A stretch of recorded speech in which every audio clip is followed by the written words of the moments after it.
Hi friends, ನೀವು ನೋಡ್ತಾ ಇದ್ದೀರಾ ರೈಸಿಂಗ್ ಸ್ಟೋರೀಸ್ ಚಾನಲ್.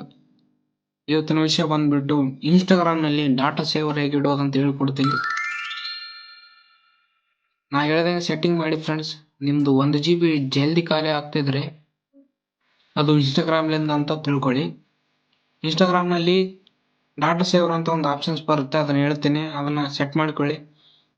ಆಮ್ಯಾಗ ನೋಡಿ ನೀವೇ ಸೆಟ್ ಮಾಡ್ತೀರಾ ಡಾಟಾ ಉಳಿಯೋದನ್ನು ನೋಡಿ ಫ್ರೆಂಡ್ಸ್, ಯೂಸ್ ಮಾಡ್ಕೊಳ್ಳಿ. ನಿಮ್ಗೂ ಹೇಳ್ಕೊಡ್ತೀನಿ, ಅದ್ರದ್ದು ವಿಡಿಯೋ ಹಾಕ್ತೀನಿ, ನೋಡ್ಕೊಂಡ್ ಬನ್ನಿ. ನೋಡಿ ಫ್ರೆಂಡ್ಸ್, ಮೊದಲನೇದಾಗಿ ಪ್ರೊಫೈಲ್ ಅನ್ನು ಓಪನ್ ಮಾಡ್ಕೊಳ್ಳಿ.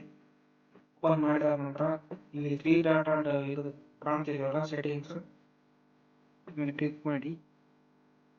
ಮೇಲೆ ಇಲ್ಲಿ ಸರ್ಚ್ ಆಪ್ಷನ್ ಇರುತ್ತೆ, ಸರ್ಚ್ ಆಪ್ಷನ್ ಮೇಲೆ ಕ್ಲಿಕ್ ಮಾಡಿ ಡಾಟಾ ಅಂತ ಟೈಪ್ ಮಾಡಿ ಫ್ರೆಂಡ್ಸ್. ಇಲ್ಲಿ ಬರುತ್ತೆ ನೋಡಿ, data usage and media quality ಅಂತ ಬರುತ್ತೆ, ಅದನ್ನ ಕ್ಲಿಕ್ ಮಾಡಿ. ಇಲ್ಲಿ ಇರುತ್ತೆ ನೋಡಿ ಫ್ರೆಂಡ್ಸ್, ಯೂಸ್ಲೆಸ್ ಡಾಟಾ ಅಂತ ಇರುತ್ತೆ, ಡಾಟಾ ಸೇವರ್. ಇದೇನಂತಂದ್ರೆ ನೆಟ್ವರ್ಕ್ ಎಷ್ಟು ಬೇಕು ನಿಮ್ಗೆ ಅಂತೇಳಿ ಅದ್ರ ಬಗ್ಗೆ ಎಷ್ಟು ತಗೊಂತಿದೆ ಫ್ರೆಂಡ್ಸ್.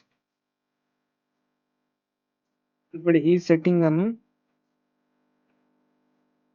ಆನ್ ಮಾಡ್ಕೊಳ್ಳಿ ಫ್ರೆಂಡ್ಸ್. ಆನ್ ಮಾಡ್ಕೊಂಡ್ರೆ ಮಾಡೇ ಆಯ್ತು. ನಿಮ್ ಡಾಟಾ ಎಲ್ಲಿಗೂ ಜಾಸ್ತಿ ಯೂಸ್ ಆಗಲ್ಲ, ಅದೆಷ್ಟು ಬೇಕಷ್ಟು ಸಪೋರ್ಟ್ ಆಗುತ್ತೆ ವಿಡಿಯೋಕ್ಕೆ. ಮತ್ತೆ ಕೆಳಗಡೆ ಒಂದು ಆಪ್ಷನ್ ಇದೆ, ಈ ರೆಸಲ್ಯೂಷನ್ ಮೀಡಿಯಾ ಅಂತಿದೆ. ಇದು ಯಾವ್ದಂದ್ರೆ ನೀವು ವೈಫೈ ಅದು ಕನೆಕ್ಟ್ ಮಾಡಿಕೊಂಡಾಗ ಇದನ್ನ ಆಪ್ಷನ್ ಆನ್ ಮಾಡ್ಕೊಳ್ಬೇಕು ನೀವು. ನೋಡಿ, ವಿಡಿಯೋ ಅಪ್ಲೋಡ್ ಕ್ವಾಲಿಟಿ ಅಂದ್ರೆ ನೀವು ವಿಡಿಯೋ ಅಪ್ಲೋಡ್ ಮಾಡ್ತಿರ್ತಾರಲ್ಲ ಅದ್ರದ್ದು ಇದು ಆಪ್ಷನ್ಸ್. ಇಷ್ಟೇ ಫ್ರೆಂಡ್ಸ್, ಇದು ನೋಡಿ ಯೂಸ್ ಮಾಡ್ಕೊಳ್ಳಿ. ಧನ್ಯವಾದ, ಥ್ಯಾಂಕ್ ಯು. ನೋಡಿ ಫ್ರೆಂಡ್ಸ್, ಸೆಟ್ಟಿಂಗ್ ಆನ್ ಮಾಡ್ಕೊಳ್ಳಿ, ಹೇಳಿದ್ವಲ್ಲ. ಈ ಥರ ಮಾಡಿದರೆ ನಿಮ್ಮ ಡಾಟಾ ಜಲ್ದಿ ಹೋಗಲ್ಲ ಇನ್ಸ್ಟಾಗ್ರಾಮಲ್ಲಿ. ಸಬ್ಸ್ಕ್ರೈಬ್ ಮಾಡಿ ಫ್ರೆಂಡ್ಸ್. ಹಾಗೆ ಪಕ್ಕದಲ್ಲಿರೋ ಬೆಲ್ ಐಕನನ್ನು ಪ್ರೆಸ್ ಮಾಡಿ. ಹಾಗೆ ನಾವು ಯಾವುದೇ ವಿಡಿಯೋ ಮಾಡಿದ್ರೂ ನಿಮ್ಮ ಹತ್ರ ಬರುತ್ತೆ. Thank you friends.